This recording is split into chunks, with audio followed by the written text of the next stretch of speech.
Assalamualaikum warahmatullahi taala wabarakatuh. Salam bahagia, salam pertemuan untuk teman-teman. Apa khabar? Apa hal pula ni tak jadi pula? Kena admin, kena ambil balik admin. Kena tengok ni. Saudara, salam pertemuan kita malam ini. Nampak-nampak gayanya keadaan sekarang ni cuaca sejuk. Saya pun sejuk juga rasa. Maklum sajalah bau kebah-kebah sedikit. Hari ini saya bersiaran tidak daripada Kuala Lumpur, saudara. Saya berada di Semenanjung, di Semenanjung, dan bersama-sama dengan saya adalah ini orang hebat, saudara. Pertama sekali saudara Ismi Rakyat. Apa khabar Mi? Alhamdulillah, saya baik. Terima kasih ke Datuk Seri Amir dan mantan bos saya, yang saya amat hormati, dan Datuk IR Haji Imran, dan Laksamana Pialvin. Laksamana dan bersama dengan saya bukan kaleng-kaleng orang saya, iaitu Laksamana Imran Abdul Hamid. Beliau merupakan mantan ahli parlimen, saudara. Jangan main-main. Dan juga senator. Sebab kita hari ini kita nak membicarakan tentang apa yang berlaku semalam. Bagaimana Yang Amat Berhormat Datuk Seri Anwar Ibrahim telah pun melepasi ujian getir. Saya katakan ujian getir sebab kerana semalam akhirnya tidak ada lagi ujian belah bagi. Kita akan berbicaralah soal apa itu belah bagi. Apa khabar Tuan Haji? Say hello kepada dia. Kamera depan Tuan Haji. Ya, terima kasih. Alhamdulillah. Tuan Haji. Jerman kata V-Ima. Macam biasa. Ya. Apa khabar Saudara Muhammad Asridir dari Kuantan, Saudara Elias, Saudara Hani Abdullah, Saudara Hashim Alias daripada Melaka tu, Saudara Isa Awang daripada Tanah Merah hadir. Terima kasih saudara. Begitu juga teman-teman yang lain, Syukur Jamil, Cik Su, saudara, kita bersiaran dalam 2 channel ini. Dan semalam saya telah pun mengulas bagaimana kedudukan ekonomi negara. Nampak gayanya saya rasa tidak ada masalah, tetapi dari segi politiknya, saudara. Tapi sebelum itu saya perlu mengingatkan anda bahawa anda boleh menyalin semula ataupun menyunting live saya ini. Itu tanggungjawab anda. Saya tak bertanggungjawab atas sebarang syutingan yang anda lakukan. Puan Norma PE, Saudara Azimin Nordin dari Bagan Datuk, kita Saudara Maruzik Yasid, Saudara Jebat Pembela, Saudara Syukur Jamil, Saudara Salil Lembang. Dan pencerahan ini, saudara, matlamatnya pencerahan politik. Kita mesti bersetuju untuk tidak bersetuju. Tak begitu, bos? Kalau boleh semua setuju. Kalau boleh semua setuju. Dan saya agak menarik hari ini, saudara, kerana ini Laksamana LR, Laksamana Imran ini, beliau juga dari Parti Keadilan. Saya orang UMNO, sebelah kiri saya orang UMNO. Malam ini kita bertelagah lah. Kalau bertelagah. Tapi saya rasa antara UMNO dengan Keadilan ni dah kawan dah, kawan. Dah kawan. Baik, kita akan bercakap tentang bajet. Sebab semalam saya menyifatkan bajet yang dibentangkan oleh Yang Amat Berhormat Datuk Seri Anwar Ibrahim pada tanggal 13 Oktober lalu. Saya katakan itu bajet Robin Hood. Dia ambil duit daripada orang kaya-kaya, dia sama ratakan untuk rakyat, ala Robin Hood lah. Boleh bagi pandangan ni Laksamana? Terima kasih Datuk Seri. Ya. Alhamdulillah, semalam saya mengikuti penggulungan oleh Perdana Menteri Datuk Seri Anwar Ibrahim. Kita tahu dia bekas Menteri Kewangan terbaik Asia. Jadi ada rakan-rakan pembangkang nak cuba uji air lah, ketenangan air, tapi nampaknya dipatahkan oleh Datuk Seri Anwar. Memang kita tak nafikan segala yang dibentangkan tu memang untuk kepentingan rakyat. Khususnya dari segi bantuan-bantuan. Berbagai-bagai bantuan yang disenaraikan di bajet berbilion nilainya. Jumlahnya berbilion. Berjenis-jenis. Itu kepada rakyat biasa. Lepas tu dijawabnya kepada veteran. Pun macam-macam bantuan dibagi. Bila menyentuh soal veteran ni, saya nak bertanya dengan Saudara Ismi, dulu veteran dapat tak dia punya tahunan bila bini Saguhati ke macam dululah, macam bonus lah bila lepas bajet. Ada tak Ismi dulu? Dapat. Berapa? 300. Sama macam awam dulu masa dalam perkhidmatan. Sama macam awam. Kalau yang tak berpencen, masa dalam perkhidmatan, pencen ke tak berpencen ke sama saja. Cuma apabila dah saya bersara, yang diorang berhenti tidak berpencen, tapi dulu sebelum ni memang banyak yang tak berpencen tak dapat. Yang dapat yang berpencen saja. Oh, dulu yang tak berpencen tak dapat lah. Banyak saya ingat banyak kali dia orang tak dapat lah. Tapi baru-baru ni saja berpencen ke tak berpencen ke sama dapat. rata. Dapat. Khususnya yang akan datang ni, Ya. RM1,000. RM1,000 Semua dapat. Semua dapat. Dan kaki tangan kerajaan pula tu dapat RM2,000. RM2,000 dah yang paling banyak. Saya rasa RM2,000. Bawah grade 56. Ya, di bawah grade 56. Yang atas 56 dapat RM1,000 je. Memang saya amat setuju dengan tindakan Itu saya Perdana Menteri. katakan ini apa? Yang kaya bagilah sikit. Itu saya kata Laksmana. Ini bajet Robin Hood. Yang orang bawahan dapat banyak. Kalau RM2,000 tu saya rasa tak silap saya lah. Zaman dulu-dulu lah. Waktu beliau jadi Menteri Kewangan pun rasanya paling tinggi dan RM1,000 aja dia bagi bonus. Dulu dapat 1 bulan bonus.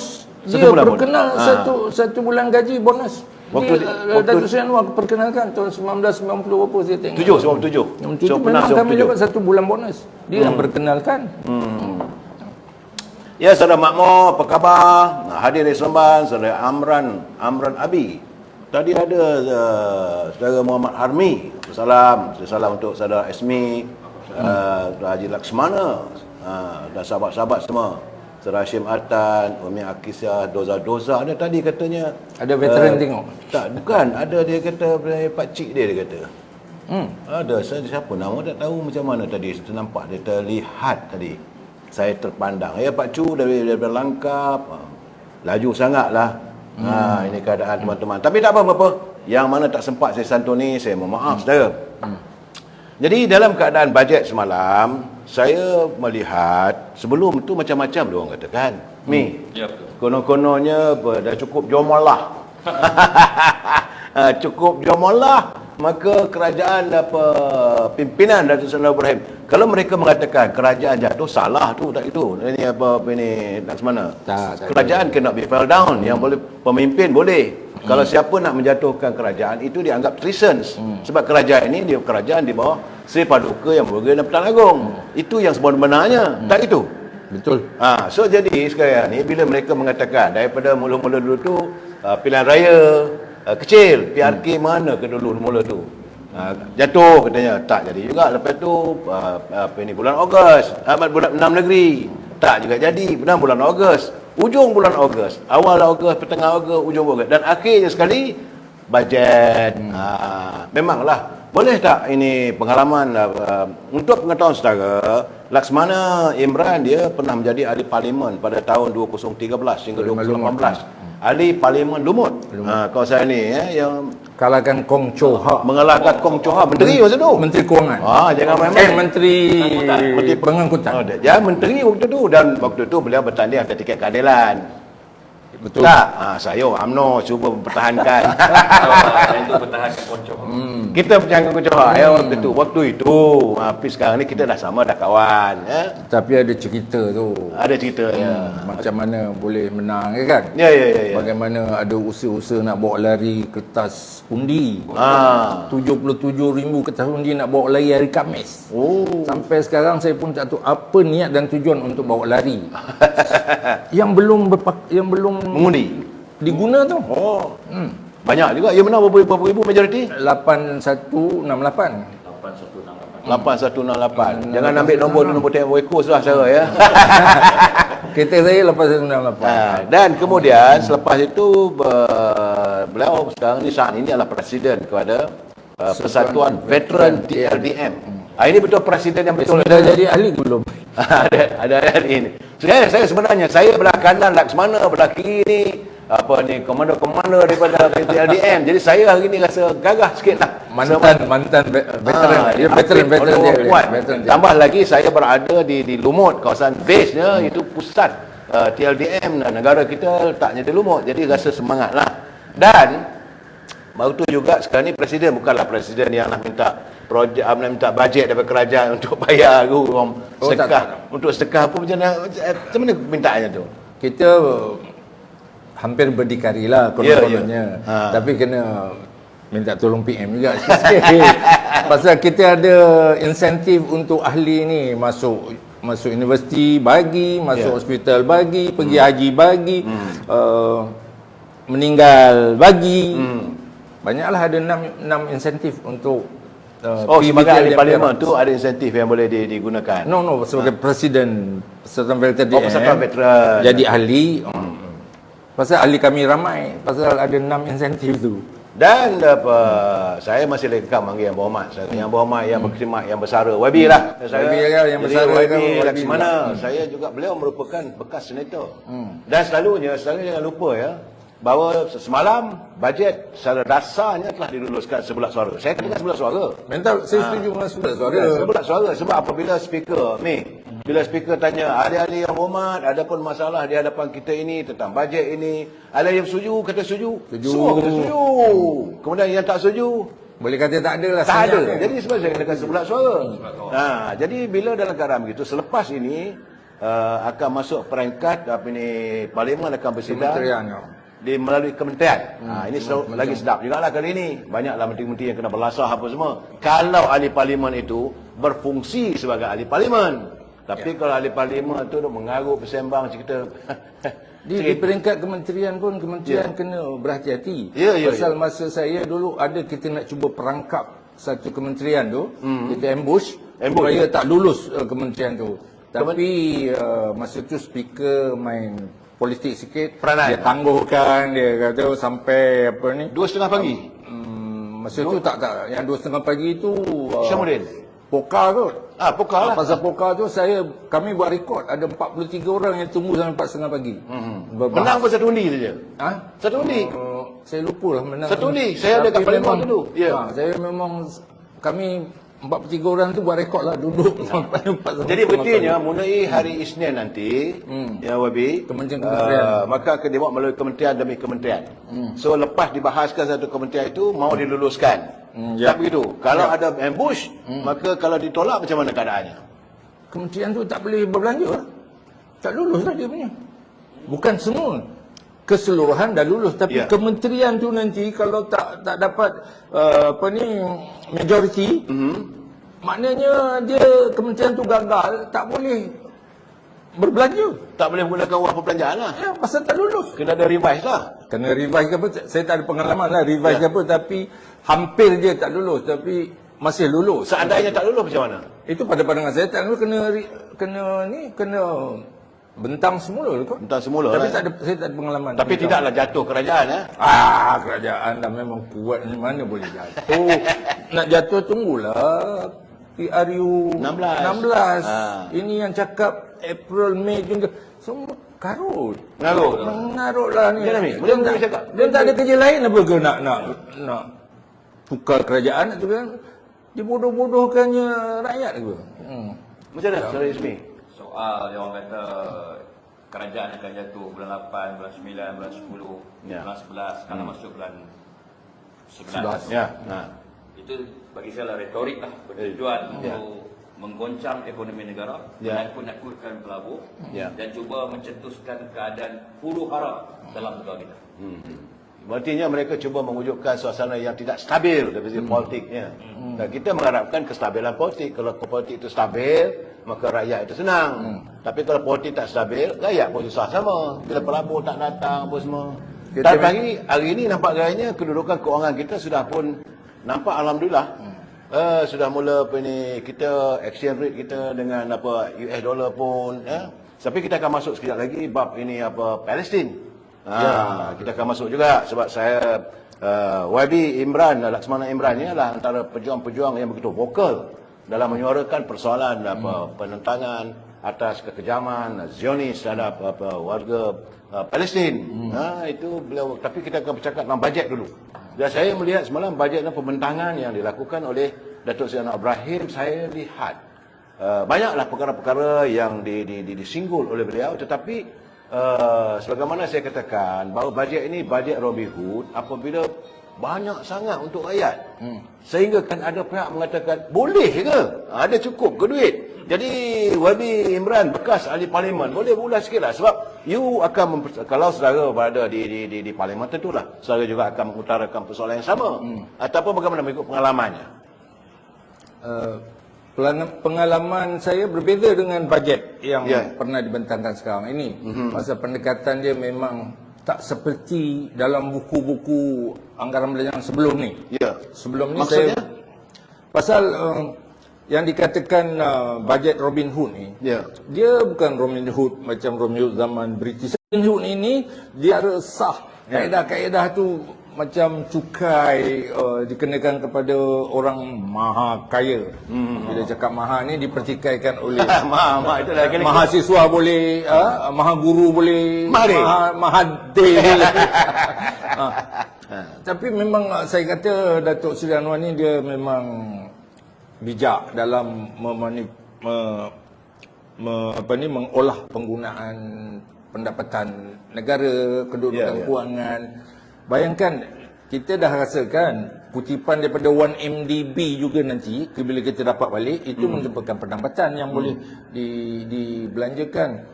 Begitu juga dengan kes-kes yang akan berlaku ni, bila jatuh hukum, kena bayar balik pun dah jadi pendapatan kepada negara. Maka sebab itu, saya percaya apa yang Datuk Seri Anwar bentangkan itu boleh dilaksanakan tanpa masalah, disokong oleh Menteri Ekonomi pula. Memang hanya subsidi kita boleh tambah, pendapatan kita boleh pertingkatkan. Pokoknya Pak, enggak ada rasuah, enggak ada bocor. InsyaAllah kalau kutipan betul, pengakhirian betul, InsyaAllah rakyat akan selesa. Secara masan, bukan saya tak baca, saya baca. Kadang-kadang saya untuk nak mencelah tu bila tetamu saya YB Laksmana tengah bercakap, takkan saya boleh mencelah. Bagaimanapun terima kasihlah saudara Abu Ahmad menghantar kiriman sekuntum mawar merah untuk kita. Kan, besar hati kita kan, tak gitu ni. Jadi bila mereka tengah berbicara, saya tak boleh mencelah. Edi Tahir jangan nak marah. Anda selalu masuk mesti nak marah. Kalau tak marah pun buat lawak. Tapi tak apalah, bukan lawak-lawak yang sudah orang buat tu lah. Baik, kita bercakap soal bajet semalam. Sebab saya merasakan itulah macam mana kata YB Laksmana Imran, bahawa bajet kali ini berbeza dengan dulu kerana banyak sangat kemudahan untuk rakyat disediakan. Betul. Ya, begitu. Bagi saya lah, murni jiwa hati seorang Perdana Menteri yang mahu menangani derita rakyat secepat mungkin. Saya berpegang kepada kenyataan Datuk Seri Anwar Ibrahim. Waktu beliau mengambil alih kepimpinan negara, beliau menyatakan matlamat utama adalah untuk menangani derita rakyat. Tak gitu? Ya. Saya adalah seorang kawan keadilan. Cuma Datuk Seri, saya bimbanglah cara kementerian berbelanja. Saya tak pasti dan tak begitu yakin sama ada mereka belanjakan peruntukan tahunan ni hingga habis, ataupun tunggu bulan 11, bulan 12 baru nak dihabiskan. Belanja, dia buat Christmas shopping. Ini yang kita tak mau ni. Saya ada pengalaman benda itu, sebab tu saya berani bercakap. So artinya ada kalangan kementerian ni terpulang pada Pak Menteri lah ya. Sebab mereka dia nak berbelanja bukan Pak Menteri, pun KSU pun terlibat sama dah. Betul. Lagi satu Datuk Seri. Dalam Akta Kewangan 1957, selepas bajet dibentangkan, Menteri kena lantik KSU sebagai pegawai pengawal, controlling officer. Tapi yang sebelum ni saya tengok, semua menteri tak ada lantik secara hitam putih KSU sebagai controlling officer, pegawai kawalan. Maka sebab itu, dulu kita tengok siapa kena tipu? Menteri mana? Menteri Belia dan Sukan. Tak tahu KSU dia belanja apa punya, dah hilang 100 juta. KJ pun kena juga. Ini masalahnya pasal menteri ni dia tak teliti. Dan lagi satu, saya tengok orang-orang kementerian ni, dia berbelanja tidak ikut buku anggaran belanjawan. Dia bercakap, saya tengok dia tak ikut pun apa yang telah diluluskan oleh parlimen. Sepatutnya kena teliti dan ikut setiap kali perbentangan, kena buka buku tu apa yang telah diluluskan oleh kerajaan untuk kementerian. Saya anggap buku tebal tu janji kerajaan kepada rakyat. Tahun ni ada berapa? 300 muka. 298 para ucapannya, tapi 392 bilion ke macam tu lah. Bajetnya 393 bilion. 390 bilion, 90 bilion pembangunan, yang lain pengurusan. Ngurus. Bayangkan Datuk Seri, macam mana dia orang nak berbelanja, katalah pendidikan ni dapat berbilion ringgit tau. Ya, paling besar. Paling banyak besar lah 50 bilion. pendidikan, ya. Kalau 1 tahun tu, projek, kalau diikut proses tender lah dulu, penilaian, baru pelaksanaan, mana boleh siap. Sebab itu kaedah tu kena dilihat. Bila lulus je dapat warrant, penuntukan dah ada, laksana. Jadi boleh siap dalam tahun tertentu. Ya. Sebab itu adalah ni teknik-teknik kalau cara Pentadbiran. pelaksanaan ni. Ya. Bila dah hujung tahun, duit ada, projek tak jalan lagi, Bayar dulu. Itu yang berlaku tu. Ada yang berlaku. Bila dah bayar, kadang-kadang kalau kontraktor tak laksanakan, macam mana? Siapa nak jawab? Kita tak mau ni kementerian ataupun kakitangan kerajaan terperangkap daripada kaedah inilah. Jadi sebab itu saya nasihatlah kementerian-kementerian bila lulus saja projek-projek yang rasa boleh mesti diselesaikan dalam tahun tersebut juga. Kerana kita tak boleh bawa ke hadapan penuntukan tu. Belanja tahun tu juga. Ini pandangan daripada pemimpin yang pernah berada di parlimen. Dia tahu bahawa bagaimana kewangan negara. Dia setiap kali bila bajet dibentangkan, maka orang Perdana Menteri, khususnya Kementerian Kewangan lah, dia akan membekalkan setiap ahli parlimen itu dengan buku. Sejauh mana mereka menurut bajet-bajet itu dilaksanakan sewajarnya, dilaksanakan bila dah lulus saja. Lepas Duli Amodia Pertuan Agong menandatangani selepas Dewan Rakyat, Dewan Negara. Selepas Dewan Negara, dulu saya ingat dalam bulan depan Selalunya dalam bulan 2 tu dah dapat warrant. Dah boleh warrant. Daripada bulan Februari, maka tak perlulah nak tunggu sampai bulan November baru nak berbelanja. Itu yang dikatakan macam Santa Claus ataupun Christmas shopping free. Jadi akhirnya rakyat marah juga. Jadi semua itu sudah pun ada dia punya unjuran-unjuran tertentu yang ditetapkan. Macam sekarang ni Kementerian Pendidikan banyak besar belanjanya. Tak silap saya dalam 50 bilion pun. 50 bilion lebih. So yang Muhammad Fazalina jangan menangis lagi lah dekat parlimen tak. Dapat upah menangis agamanya 50 bilion. Macam mana Wabi? Ya. So Saudara Ismi, macam mana pandangan Saudara Ismi tentang bajet ni? Kita bercakap bajet. Sekejap lagi kita masuk bab Datuk. Pada pandangan saya lah, bajet yang bau-bau ni lah, bajet yang terbaik lah. Bajet terbaik. Dan bajet ni jelas lah, dia fokus kepada rakyat. Ya. Terutama rakyat yang daripada golongan P40. Malah M40 juga diberi ruang dan peluang yang banyak lah dalam bajet ni. Cuma banyak lagi yang belum dapat faham sepenuhnya tentang bajet bau-bau ni lah. Dan saya tengok media kerajaan dia agak ketinggalan. Maksud saya ni pihak lawan kita lah, kompetitor kita iaitu Perikatan Nasional ni banyak membawa naratif-naratif yang amat negatif. Terutama dalam TikTok, Facebook dan juga sedampak rangkaian penyebaran berita palsu yang dibuat mereka ni agak tersusun. Dan saya tertanya-tanya, banyaknya duit mereka ni. Betul. Jadi saya nak tanyalah kepada DS dan juga Ketua IB. Dari mana dia orang dapatkan duit yang banyak? Ini bab duit ni saya tak boleh cakap apalah. Sebab saya kita punya live ni tak ada siapa bayar pun, tetapi banyak tuduhan. Saya lebih berminat ni untuk tidak menyelongkar tentang kebejatan ataupun segala kegiatan negatif Biarlah mereka dengan cara mereka. Kita cara kita. Itu pandangan saya lah. Baik, kita nak beralih pada satu lagi. Sekarang sebelum tu, Dato' Sri, kadang-kadang saya tengok PN ni, dia punya pakaian tu, dressing. Kita dah bagi option. Tak payah pakai necktie. Relax. Tapi dia dengan necktie ni, dengan apa. Saya kata lebih sekular. Siapa? Ahli Parlimen Pembangkang lah, kalau kita tengok khususnya Pangkalan Cepa. Saya dulu berkawan dengan dia Pangkalan Cepa. Saya kata bila nak buang necktie tu. Saya kata ini nampak macam sekular je. Wah, dia marah je. Berdosa ke? Berdosa bukanlah berdosa.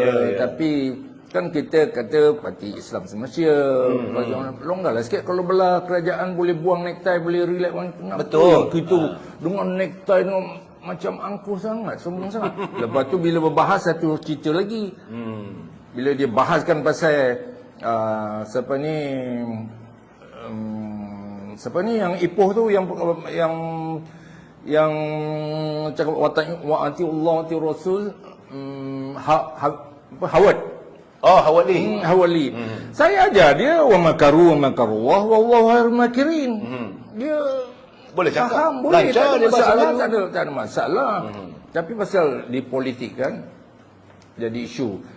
Ustaz Zaidul kata pun tak ada salah pun. Apa ni orang bukan Islam nak baca tu. Yang tak boleh dia kata pegang Al-Quran. Oleh kerana dia tak ada wuduk, tak ada apa, dia pun masih dalam keadaan najis. Itu saja kata Ustaz Zahidrus. Tapi kita tengok bila kawan-kawan lama saya tu bangkitkan isu macam tu, memang saya tak seronok. Dia tak tumpu kepada ni belanjawan ni pun. Asyik nak menyerang saja. Saya melihat Pelik sepanjang kami pelik. Dulu kami pun pembangkang juga. Kami tak serang individu. Kami cerita pasal dasar peruntukan perbelanjaan tu. Ni. Lepas tu kita kalau kita nak kita merayulah sikit. Ini nak sombong. Lepas tu nak minta peruntukan. Suruh jumpa runding tak hendak. Kalau macam tu dah saya kata tak ada runding, tak ada duit. Bagus ya. Betul. Dan saya melihat bahawa apa yang berlaku kita dapat menilai sejauh mana keikhlasan mereka yang diangkat oleh rakyat. Rakyat menghantar mereka sebagai ahli parlimen untuk memperjuangkan soal rakyat. Tetapi amat menghampakan. Saya haraplah selepas ini mungkin mulai hari Isnin nanti perbincangan berhubung dalam sekadar kementerian mungkin ada sesuatu yang boleh dihuraikan supaya mereka tidak melencong. Tapi sepanjang perdebatan, perbahasan sejak daripada 16 Oktober selama lebih kurang dalam berapa hari, 16 Oktober dekat sebulan lah. Perbincangan tak ada apa pun. Cerita banyak pada soal apa personal, soal yang mengarut yang rakyat tak nak tahu. Cuma rakyat nak tahu bagaimana nak menyantuni harga barang makan, bagaimana mereka poket mereka mau ditambahkan pendapatan, soal pekerjaan. Itu jarang dibincangkan oleh di kalangan ahli-ahli parlimen daripada khususnya daripada Makan, sebab daripada UMNO khusus dah tak ada. UMNO 12 orang. Tinggal daripada 26 tolak 12 tinggal 14 orang aja. Mi. Betul. Lepas tu tak termasuk dengan 10 orang lagi tu. Jadi akhirnya berapa orang aja. Menteri Rafizi duk fikir formula. Dia kata menteri formula. Pendang kata tak layak jadi menteri. Saya kata cermin diri sendiri dululah. Nak cakap layak ke tak layak. Kamu daripada pendang kan. Kalau Macam mana Mi punya pandangan macam mana? Sebenarnya Sebab orang UMNO yang sekali jadi backbencher, saya ingat berapa Datuk Johari, apa ini Sahar. Itu je lagi tinggal tak? Yang sealiran dengan presiden kita lah kan. Sebab saya melihat bahawa presiden kita menekankan bahawa kalau nak jadi wakil rakyat sebagai backbencher biar yang berkualiti. Sebab itu perbahasan yang dilontarkan oleh saudara yang berhormat Datuk Johari Ghani nampaknya ada kualitinya sebagai anak presiden UMNO. Macam mana pandangan dia sebagai UMNO? Ya, pandangan saya. Ya. Datuk Seri Anwar Ibrahim mengambil alih kerajaan, lubang dah besar. Ya. Mana ketika Tun Mahathir Bani Yassin jadi Menteri yang ada berhutang sampai 1.5 trilion. Betul. Tapi apa yang saya respect lah, saya tertanya kadang-kadang malam, bagaimana Datuk Seri Anwar Ibrahim menguruskan kewangan negara, Nak menampung kain yang koyak. dan bila bajet, saya terkejut. Ya. Saya yang tak pernah dapat 1,000 ni, bulan 2 dapat 1,000. InsyaAllah. 8 bulan tu awal. 8 bulan Sejak 9 bulan. dapat 150. Pergi bank, dicucuk sampai rumah dah habis ni. Dah habis duit dah. Tak macam nak kaya lah. Ini rahmat yang besar lah kepada golongan berpencen dan juga yang tidak berpencen. Maknanya Saudara sini ada pencen ke? ada. Ada pencen. Okey. Lepas tu tak ada hutang pula tu. Dan yang paling penting yang mereka yang dideklar sebagai muflis, kalau hutang apa 50,000, 100,000 boleh dilupuskan pula. Ini satu benda yang satu pembaruan. Dulu 30,000. 30,000 ya. Atas 30,000 boleh jadi muflis. Ya. Sekarang ni atas 50,000 50,000 baru boleh muflis. Ramai kawan-kawan kita yang hutang kita 35,000, 40,000 dah kena muflis. Ya. Ini juga yang satu pembaruan lah saya nampak. Saya nampak Datuk Seri Anwar Ibrahim ni, dia memang menjiwai rakyat. Betul. Bukan sekadar berjiwa rakyat, menjiwai rakyat. Ya. Dan bila kita ingat ke kampung-kampung ni, antara kejayaan terbesar Datuk Seri Anwar Ibrahim ketika dalam UMNO dulu adalah amanah ikhtiar. Amanah ikhtiar. Ya. Dia mewujudkan amanah ikhtiar. Betul. Itu antara Dan tekun. Ya, tekun. Ya. Amanah dan ikhtiar dan tekun adalah penghasilan waktu beliau menjadi Menteri Kewangan waktu itu. Baik, kita selain daripada bajet, kita nak masuk juga ada sikit. Ini masuk pula segmen baru. Sebab banyak orang mengatakan bahawa dah lama sangatlah selepas kematian Allahyarham Datuk Seri Salahuddin Ayub sebagai Menteri Perdagangan dalam negeri, ya. So sepatutnya jawatan itu diisi. Jadi bahkan berlakunya dalam bahasa Inggeris pakai cabinet reshuffle ataupun rombakan kabinet. Jadi apa pandangan orang yang pernah berada dalam kerajaan, orang yang pernah menjadi wakil rakyat, pandangan yang YB Datuk Laksmana. Ya. Saya pasal dapat maklumat yang mungkin orang lain tak dapat. Maka sebab tu saya tahu orang dalam. Mengapa ia tertangguh. Ya. Kalau secara terusnya orang amanah, menteri amanah meninggal dunia, ahli parlimen amanah lah akan ambil alih. Ya.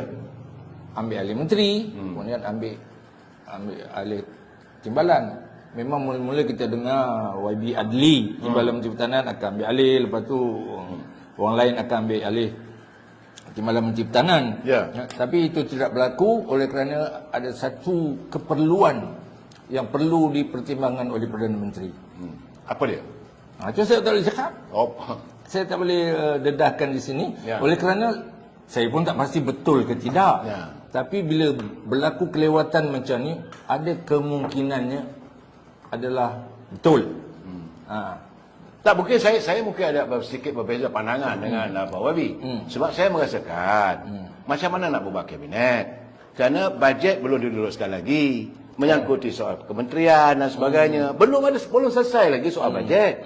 Dan akan pemerintah. Jadi selepas, kalaulah satu menteri baru, katalah pemindahan daripada Menteri Pertahanan tiba-tiba jadi Menteri Dalam Negeri misalnya. Reshuffle tak mungkin, saya kata. Mungkin lah. Cuma penggantian almarhum Datuk Seri Salahuddin Ayub je. Kalau saya cerita pasal itu saja. Ya, betul. Saya bercakap reshuffle saya rasa tak mungkin. Tak mungkin. Sebab apa? Kerana masih lagi kita dalam perangkat bajet. So bajet sebulan, 2 bulan. Banyak orang bertanya dengan saya, kenapa tak buat kabinet reshuffle? Katalah ada kabinet reshuffle lah. Orang tu kata begini, orang kata begini. Saya jelaskan bahawa sekarang tengah perangkat bajet, tunggulah lepas bajet. Selepas bajet selesai, selepas dia dibawa kepada Dewan Negara, selepas disetujui oleh Mahkamah Pertahanan Agong, maka selesai semua tu, barulah kalau menteri baru nak pegang balik kementerian portfolio tertentu. Dah ada dia punya latarnya. Keadaan sekarang ni in the limbo lah, dia tak gitu ni YB. Saya rasa tak akan berlaku. Kerana sekarang ni menteri, timbalan menteri dah masuk gear dah. Dah masuk gear lah. Dah masuk gear. 2 lah ni. Bajet kali ni bila masuk gear 3 je, semua akan laju insya-Allah. Mi pandangan macam mana? Saya pun yakinlah, setuju dengan pandangan YB Datuk Laksmana Haji. Saya setuju. Saya rasa mungkin hanya pergantian untuk jawatan almarhum Datuk Seri Salahuddin Ayub. Dan kita tengok kementerian pun perform. Kita tengok bajet ni, maknanya menteri, timbalan menteri ni sehasil. Bukan sebab ada orang mengatakan bahawa biasalah kan, banyak orang membuat colaan, membuat andaian, kononnya Presiden kita lah, Presiden UMNO akan meninggalkan kementerian Kementerian Pembangunan, KDLK, pergi ke KDN. Saya rasa tak mungkin benda begitu. Sebab kesesuaian yang diletakkan beliau sebagai menteri yang jaga pembangunan luar bandar itu lebih penting untuk menjaga masyarakat warga bangsa Melayu. Begitulah sekarang ni kita akan mengadakan Kongres Ekonomi Bumiputera yang akan diadakan pada bulan Januari, 24 Januari kita akan melangsaikan Kongres kedua Ekonomi Bumiputera. Ini lebih penting saya rasa. Dan Datuk Seri Zahid Hamidi telah pun dilantik sebagai pengurusi Di samping itu beliau telah melantik klaimnya kepada Datuk Johari naib Presiden UMNO. Di samping itu lantik pula Mara sebagai pengelola dan untuk melaksanakan program ini. Jadi saya rasa tak sesuai lah kalau orang lain pula tiba-tiba. Macam mana ini Wabi? Saya kata tak mungkin berlaku. Tak mungkin berlaku. Sebab tu saya kata saya nampak dia menteri-menteri semua dah masuk gear dah. Ya. Tunggu duit peruntukan yang baru saja. Jadi retinya sekarang mereka dah tahu macam mana nak belanja, macam mana nak percepatkan pengagihan peruntukan, macam mana nak tangani masa-masa yang dihadapi. Saya ingat tak mungkin berlaku. Kalau saya penasihat PM pun saya kata tak payah. Ini ganti Menteri KP DN Kementerian Perdagangan Dalam Negeri KPDN. Itu sajalah. Mungkin timbalan kalau adli lah betul, timbalan Menteri Pertahanan kena cek orang lain lah. Itu biasalah timbalan. Saya tengok memang kalau adli pun, ini bukan kempen untuk adli, tapi saya rasa cara dia lebih kurang almarhum Salahuddin Ayub. Lembut dia bercakap, pendekatan dia tu dia kurang. Dan dia pernah jadi menteri besar. Dia pun jadi ketua Menteri Melaka. Memang ada pengalaman. Kedudukan dalam parti pun ada. Naib Presiden kan? Naib Presiden, betul. Memang sesuai. Dan dia menang pula. Dia menang pula. Tapi kita tak tahulah pertimbangan yang satu tu saya kata saya dengar. Kalau itu menjadi pertimbangan untuk melantik menteri, maka PM kena pikir juga lah berak tadi. Tapi seronoknya sebab YB Datuk Imran ni beliau adalah tak langsung dia kata kalaulah saya penasihat mungkin beliau adalah antara penasihatnya. Tak gitu Imri. Kita tak campur ini. Mungkin dah janji. Mungkin kita tak diwawar. Kita tak campur sebab itu urusan parti keadilan lah. Kita UMNO kita tahu. Dan dia ada orang lah. Datuk Laksamana ditabalkan sebagai penasihat kepada Yang Amat Berhormat Perdana Menteri Malaysia. Amin. Perlu sebab saya rasa dalam keadaan sekarang ni beliau jadi Perdana Menteri, tugas dia banyak dan mencabar. Tambah-tambah lagi sekarang ni kita begitu tegas, kita tega menyatakan bahawa kita kekal dengan konsep mempertahankan dan menyokong perjuangan warga Palestin. So adalah konon-konon ada ancaman dan sebagainya, sampaikan ada 3 Dimasyik. Dimasyik. Nak tafsirkan Dimasyik pula. Sekarang ni nak buka Dimasyik. Dimasyik tu bahasa Perancis, Monsieur punya bangsa, bahasa bukan bahasa Inggeris. Bukan bahasa Inggeris Bukan bahasa Inggeris. Monsieur. Tapi dia orang kadang-kadang respect lah sikit. Tu Perdana Menteri lah. Awak tu baru penggal pertama. Cara dia berhujah menyerang Perdana Menteri tu kebanyakan ada 2-3 orang yang muda-muda ni, saya kata memang tak patutlah. Dia kena lihat balik sendiri, belajar dulu pendekatan-pendekatan bila nak berhujah. Nawai, pokoknya nawai itu dia kena betul. Kalau nawai itu nak menyerang, nak memalukan orang ni, silap berbalik pada dia. Betul-lah. Artinya hormatilah. Hormatlah. Dan kita dulu pun pada waktu itu beliau adalah Presiden UMNO, Dr. Mahathir dulu pun kita minta supaya orang menghormatinya, bukan? Tapi macam betul tak? Saya dulu memang marah dengan Najib. Tapi tak adalah serang dia dalam dewan apa semua. Tak pun cakap belakang-belakang lah. Tapi tak adalah dalam dewan menyerang dia. Kita hormat dia sebagai Perdana Menteri. Itu kena walaupun kita pembangkang, tapi kedudukan dia sebagai menteri kena hormat sikit. Hormat sikit, kena hormat banyak. Yang saya baca tadi laporan yang terima daripada Gaza, daripada tebing barat. Saya nampak gaya sekarang ni the war ataupun peperangan antara Israel dengan Hamas. Bukannya Hamas saja, saya nampak sudah mula menjangkit pada dunia Arab. Apabila Erdogan buat kenyataan, Iran buat kenyataan, kemudian Saudi Arabia juga buat kenyataan, Qatar buat kenyataan, Yaman pun juga isytihar perang. So getinya sekarang ni kalau mereka sudah mengisytiharkan peperangan dengan Zionis Israel, ini sebagai mantan Laksamana tentera laut, boleh bagi pandangan sikit tentang apa yang you lihat dari segi ketenteraan in the eyes of saya berpandangan tak semudah itu untuk Zionis ni masuk ke Gaza. Tak mudah. Kalau kita tengok video-video yang ditayangkan oleh bukan CNN lah, CNN, macam mana Al-Qassam ni dia keluar daripada lubang-lubang dia. Daripada dalam tanah. Keluar dari lubang dalam tanah. Lepas tu ni kru kereta kebal ni. Berapa lama dia boleh tahan duduk dalam kereta kebal? Dalam tanah tu. No, ini Zionis ni yang nak masuk ke Gaza, dia dah berapa lama menunggu kat luar, dah 3 hari, 4 hari. Makan dia macam mana? Buang air dia macam mana? Rehat dia macam mana? Kadang-kadang saya rasa memang dia orang pun dah fatigue lah, dah penat. Ya. Maka sebab itu kata silap-silap Zionis ni koyok ni. Tapi bila ada gencatan senjata, PBB, National Security Council membuat ketetapan, lepas tu diveto oleh kuasa besar lain lagi, dan nampaknya mereka masih mahu meneruskan agar invaded ataupun penawanan tebing barat itu, Gaza itu mesti dilakukan. Tapi dari segi sudut ketenteraan, Ismi macam mana dia punya sebagai bekas tentera? Saya tengok perang kali ni dia banyak kelebihan ada di pihak Hamas. Yang menunggu. Yang menunggulah. Sebab dia punya taktik ni nak macam juga perang Vietnam dulu lah. Main bawah danau. Jadi Zionis tak tahu di mana kedudukan tentera Hamas. Jadi dia mencari. Tentera Hamas menunggu. Jadi biasanya yang mencari akan jadi sasaran mudah kepada yang menunggu. Yang kedua, kalau tengok perang Rusia-Ukraine, banyak kereta-kereta kebal, perisai Rusia dihancurkan oleh pasukan Ukraine menggunakan roket.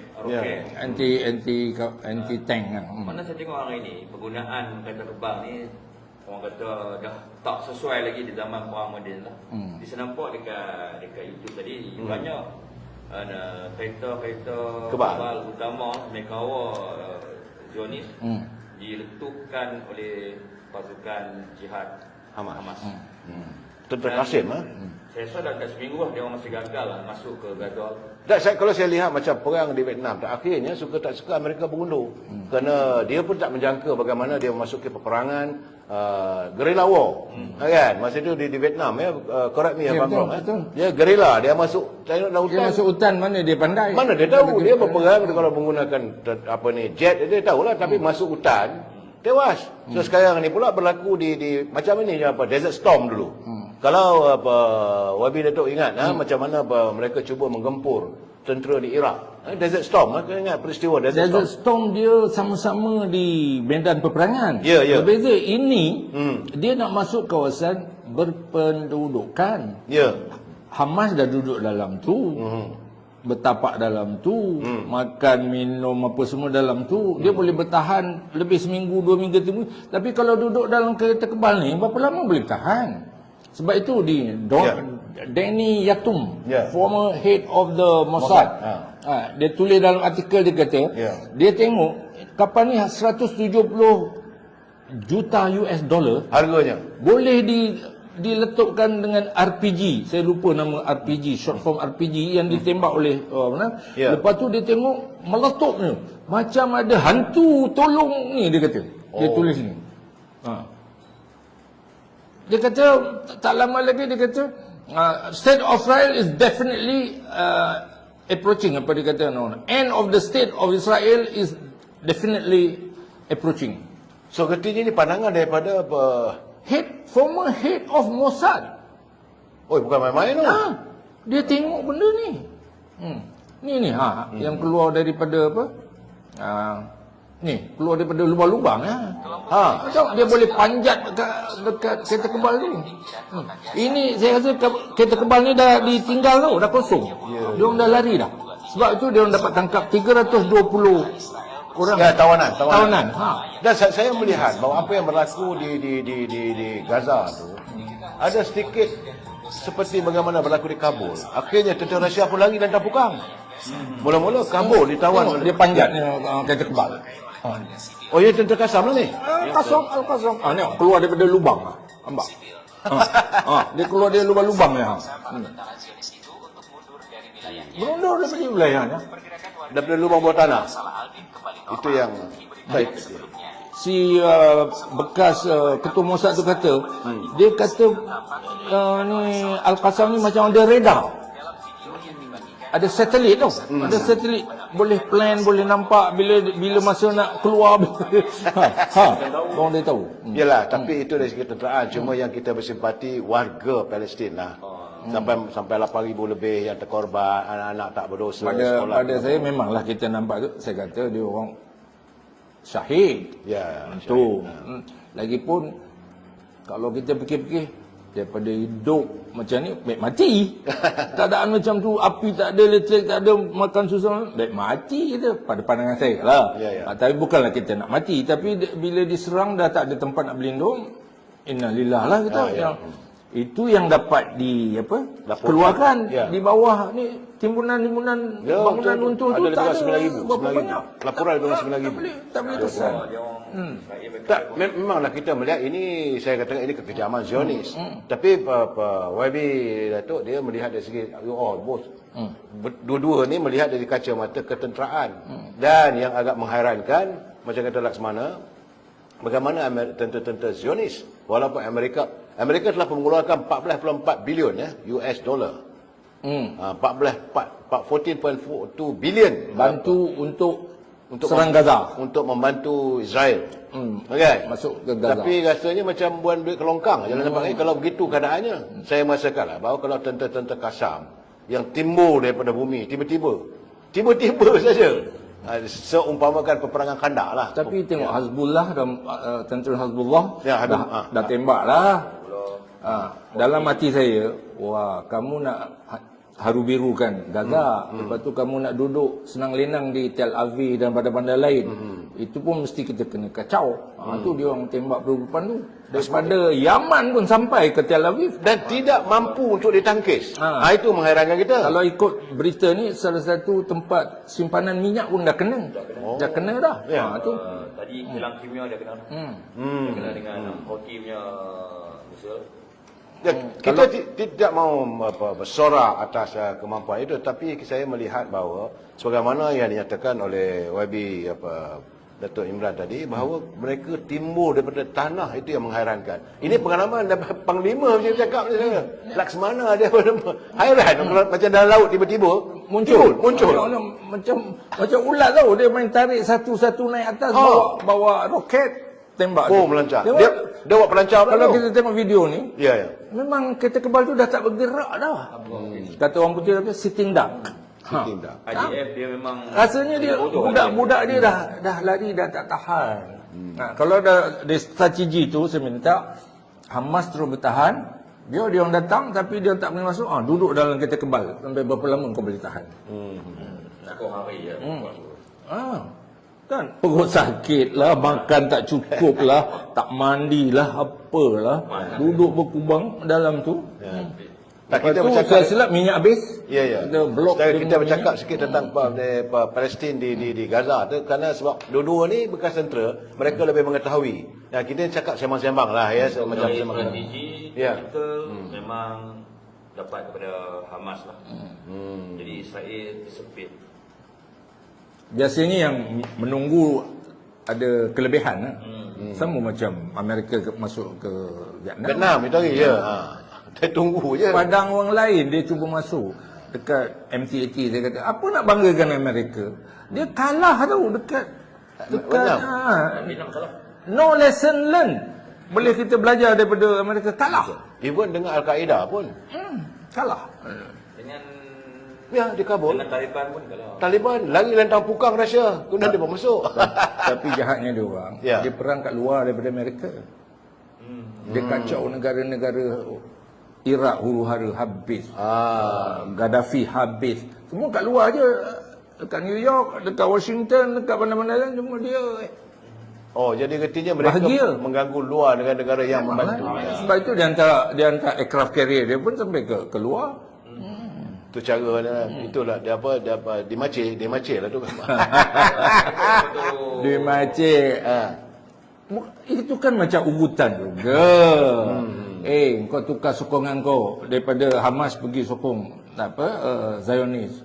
Bukan ke itu ugutan? Ini dah keluar rang undang-undang untuk untuk melarang negara-negara yang menyokong Hamas daripada sanction the business daripada Amerika.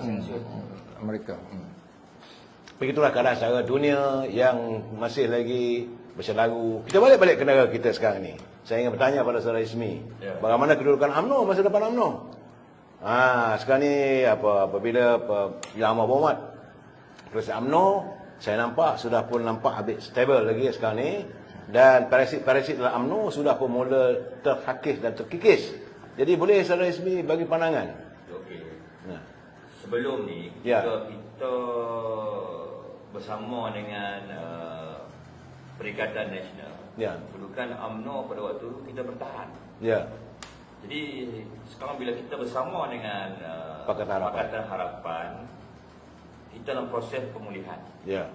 Jadi saya tengok bila kita nak melaksanakan satu pemulihan tu, tentulah ada pihak yang tidak gembira dan tidak bersetuju. Terutama pihak-pihak yang menyebelahi Perikatan Nasional atas kepentingan untuk kembali jadi orang penting dalam kerajaan. Jadi saya berharaplah kepada seluruh akar umbi UMNO, kita beri sokongan padu kepada Datuk Seri Zahid Hamidi. Memang kita tahu Perikatan Nasional mencetuskan berbagai polemik naratif yang negatif, membunuh karakter Presiden UMNO kerana mereka marah itu. Sebab pada Datuk Zahid kerat mereka, jadi Mahathir Yassin tak boleh kembali kepada mereka. Itu je. Jadi artinya ada dendam lah. Di samping MV ada dendam yang membara di hati mereka kerana mereka kehilangan segala-galanya. Dan saya nak tanya pula dengan Wabi Laksmana. Ini nak tanya bagaimana masa depan mereka Perikatan Nasional. Ada orang mengatakan bahawa Perikatan Nasional is coming to the end of the day. Boleh bagi pandangan? Saya rasa saya setuju dengan pandangan tu. Dengan kedudukan sekarang. Bayangkan ahli parlimen PAS lebih ramai daripada bersatu. Tapi yang jadi pengerusi bersatu. Tapi daripada gerak-geri tindakan, keputusan, PAS pula buat. Presiden PAS pula buat. Jadi nampak kecelaruan sedang berlaku. Memang saya rasa pun tak lama kot. Sebagai orang pandangan saya lah, bukan. Betul, ini pandangan. Daripada keadaan yang sedang berlaku, Haji Hadi pergi jumpa Tun pun tak bagi tahu Presiden bersatu. Nawaitu dan niat pergi lantik Tun sebagai penasihat ekonomi 4SG. 4 state government ni pun kita pun tak tahu dah apa tujuan dan niat dia orang lah. Agak menariknya saya suka satu je. Mula-mula dulu dalam sepanjang kempen 6 negeri lagi, selamatkan Malaysia daripada selamatkan Melayu semua. Kalau tak nanti mereka akan berhubung dengan Singapura, mereka akan berkibaratkan Singapura. Tiba-tiba datang 4SG ni, apakah atas nasihat penasihat Dr. Mahathir, maka 4 menteri besar ni pergi ke Singapura menjadi pelabur. Saya kata macam mana pandangan? Saya kata mereka tak ke mana pun. Sebab mana pelaburan apa semua melalui kerajaan pusat, melalui MIT. Jadi macam mana dia orang nak panggil pelabur? Lebih itu lagipun ketua menteri besar 4 negeri ini bukanlah orang yang popular sangat. Nak boleh meyakinkan pelabur. Jadi saya rasa tak memberi kesan lah kepada 4 negeri ni. Ada cita-cita nak menjadi negeri termaju tu. Empat negeri ni mengatasi Selangor Negeri Sembilan, Pulau Pinang ni ada ketua Perlis ke pengerusi PAS Perlis ke bercakap dekat YouTube dia. Saya kata lah, macam mana kamu nak mengatasi Selangor. Kiralah per kapita Perlis tu berapa je. Per kapita Kelantan tu berapa saja. Cuma dia boleh mengatasi angan-angan yang kadang-kadang tak masuk akal. Soalan garanti. Tak boleh. Dari bentuk geografi pun, pelabuhan itu penting dalam ekonomi ini. Selangor maju kerana pelabuhan Kelang. Penang maju kerana pelabuhan Pulau Pinang. Johor maju kerana pelabuhan Pasir Gudang, Pelepas. Singapura ada banyak. Pelepas ada. Contoh sekarang ni, sekarang di Kedah contoh kuliah high-tech. Kuliah high-tech dah mula menerima banyak pelaburan. Ada sebabnya. Yang pertama, tanah-tanah industri di Pulau Pinang yang berhampiran dengan pelabuhan Pulau Pinang dah penuh. penuh. Dah tepu. Jadi kawasan pendekatlah kuliah high-tech. Dan kita ingat kuliah high-tech pun bukan perancangan PAS, tapi adalah usaha yang dibuat oleh Kerajaan Barisan Nasional sebelum tu. Nah, saya merasakan bahawa itulah antaranya tempat saya melihat apabila berlakunya ini susunan untuk sokongan terhadap bajet semalam, maka bagi saya terus terang saya katakan tak maaf saya, jalan buntu kepada Perikatan Nasional. Tambah-tambah lagi katanya sudah bertelarak, dan saya masih mengekalkan bahawa kalau mereka betul-betul mahukan Dr. Mahathir sebagai penasihat, maka terjemahkanlah dalam pilihan raya di Kemaman nanti. Pandangan saya lah. Kan? Kenapa tidak lantik Dr. Mahathir sebagai calon untuk bertanding di Kemaman? Kan? Kalau betul ikhlas. Jadi di situ saya nampak, di sini saya mengatakan politik ni asasnya mesti ada keikhlasan. Babi. Tak, tapi pun saya rasa PAS tahu. Letak Tun Mahathir kat situ, kalau dia menang, boleh buat apa? Satu kursi. Ganti je kan? Memang itu kursi Perikatan Nasional. Jadi tak ada arti apa-apa pun. Baik dia naikkan orang-orang calon-calon PAS yang kalau boleh yang dah menang dulu, Ustaz Alias tu. Dan kalau bolehlah dia nak letak kali kedua lah. Kali kedua dulu kata korupsi. Konon-konon nak buktikan yang kemenangan dia bukan pasal rasuah. Macam yang berlaku di Kuala Terengganu. Bukti. Tak ada rasuah pun, aku menang lagi. Tengok. Itu. Saya rasa PAS akan buat macam tu. Untuk buktikan bahawa tanpa rasuah pun dia boleh menang lagi.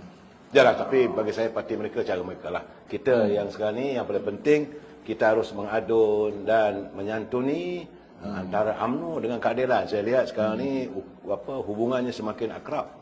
Yang saya pernah mengatakan 3 tahun dulu waktu saya hadir dalam live bersama dengan Datuk Lasani, saya tiada besar kemungkinan UMNO dan UMNO Barisan Nasional dan Parti Keadilan akan bercantum. Kerana waktu itu saya melihat keadilan dikhianati oleh kumpulan 16 orang yang dibawa oleh Azmin Ali, dan UMNO pula dikhianati oleh geng Hamzah Zainuddin. Bukan Hamzah Zainuddin, ini Syamuddin. Ismamuddin. Masuklah Hamzah kan? Masuklah Hamzah sekali. So ada berlaku dua pengkhianatan dalam dua parti. Akhirnya mereka menerima nasib yang sama, bercantum. Dan hari ini sebab itu, dan saya merasakan mereka akan menjadi lebih mantap dan lebih kuat. Pandangan saya lah. Saya rasa pun begitu. Saya rasa pun begitu. Wabi, saat-saat ini boleh bagi sepatah dua kata tentang hubungan keakraban antara UMNO dan Barisan Nasional bersama dengan Pakatan Harapan. Sebelum kita akrab tu, saya nak nasihatkan, saya nak cabar ini pembangkang ni. Saya nak ubah. Saya nak tengok dia ubah pakaian dia orang tu. Buang necktie, semua buang necktie. Kenapa dia orang semua berpakat untuk pakai necktie? Apa? Nak tunjukkan keangkuhan ataupun apa? Kata kamu ahli PAS. Tali leher itu tak mau buang. So saya pelik, kita dah bagi kelonggaran. Oh, dia dengan necktie. Seolah dia nak tunjuk dia kerajaan ke? Tapi tawaduklah sikit, buanglah necktie itu. Jadi itu kurang nampak macam sekularnya, angkuhnya, sombongnya pada pandangan saya lah. Kalau tak nak, terpulanglah. Tapi hubungan UMNO dengan PH dan UMNO ni saya rasa boleh bertahan lebih lama lagi. Yang macam ada rombakan parlimen ni bukan daripada orang PH. No, ni daripada luar saja je nak goncang dalam cawan saja kan. Jadi kita nasihatkanlah kawan-kawan kita yang dalam kerajaan tu jangan angan-angan lah nak jadi menteri ke, timbalan menteri ke. Tak payah. Buat kerja je. Buat kerja je. Buat sebagai ahli parlimen pun ada tanggungjawab untuk buktikan. Oleh kerana kita kerajaan mungkin lebih mudah untuk majukan kawasan masing-masing. Jadi tak usah dengarlah, tak usah termakan dengan apa dakwah khususnya dari PM ini. Okey, Mi, macam mana ni? Pandangan saya, UMNO dan PKR ataupun Barisan Nasional PAS ni dia akan berkalah. Dan nasihat saya kepada seluruh ahli Barisan Nasional, gelombang macam mana, ribut macam mana, pegang perahu kita. Orang Utara kata pegang perahu. Jangan kita rasa kita ni kuat mana, kita terjun perahu, nak tinggal perahu kita. Maknanya kita akan terima realiti dan hakikat ialah masa depan baru Malaysia. Saudara apa? Anda tahu tak masa pilihan yang lepas? Kami tolong Zamri untuk menang tau. Iyalah keadilan dia. Lepas tu kalah. Macam mana? Aziz Syafri datang kan ini.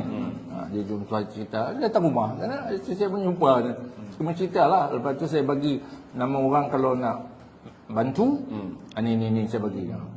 Lepas tu keputusan keluar, kalah. Dia dah balik Australia ke mana.